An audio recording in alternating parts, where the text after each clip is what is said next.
ఓం శాంతి శాంతి శాంతి. ఓం నమస్తే గణపతయే త్వమేవ ప్రత్యక్షమదత్తమసి త్వమేవ సర్వం ఖల్విదం బ్రహ్మాసి.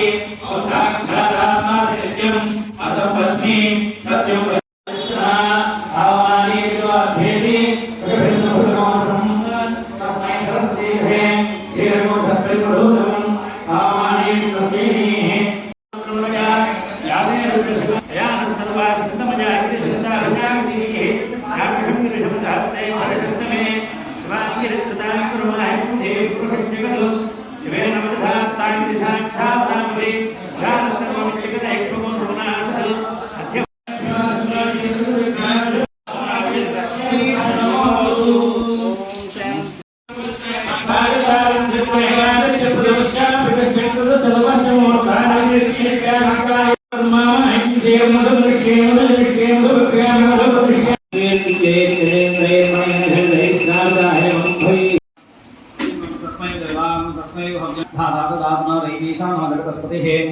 पूर्णेन स्वाहा धातादातना इंद्राचीं देवादक्षितां वयद्दैवस्य धीमहि सुमतिको सत्यराधस स्वाहा धातादातना ईशानो जगतस्पतिः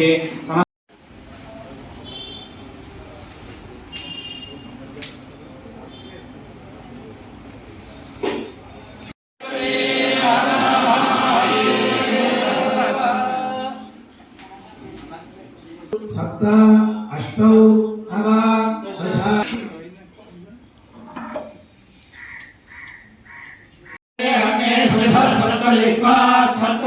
सप्तधाम प्रियाणि सप्तहोत्रा सप्तधात्वायन्ति सप्तयो नीरापणस्वा घृतेन स्वाहा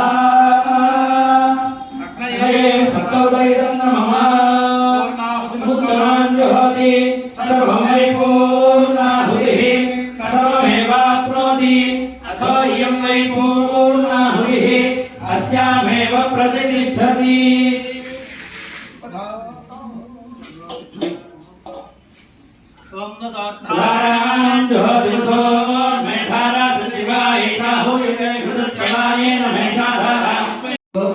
ముఖ్యముగా యజ్ఞపాయసము అనేది స్వామివారికి అత్యంత స్వామివారికి సమర్పించుకుంటాం.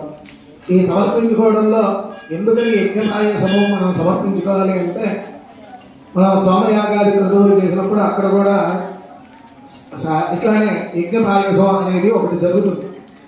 ఈ పాలు, తర్వాత బియ్యము, బెల్లము మొదలగు అమృతమైనటువంటి ద్రవ పదార్థాలు అమృతం ఎట్లా అయితే గొప్పదో అట్లానే ఇందులో వేసేటువంటి ఘృతం, నెయ్యి, బియ్యము, కొత్త బియ్యం అన్నమాట. ఈ సంవత్సరము పండిన పంటతో చేసేటువంటి బియ్యము, అట్లానే పాలు, గోక్షీరము అన్నీ కూడా చాలా పరమ పవిత్రమైనటువంటివి. ఇవన్నీ కనుక స్వామివారికి మనం యజ్ఞము అంటే హోమము ద్వారా సమర్పించినచో ఇది స్వామివారికి చేరుతుంది అని విశ్వసించాలి. ఎట్లా అయితే మనం కొన్ని విషయాలు మనం విశ్వసిస్తూ ఉంటాం. మనకి ఆకలి వేస్తుంది, ఆ కడుపుకి ఆకలి వేసినప్పుడు అన్నం తింటే ఆకలి తీరిపోతుందని ఎలా అయితే విశ్వసిస్తామో ఇది కూడా అట్లానే విశ్వసించాల్సిన విషయం.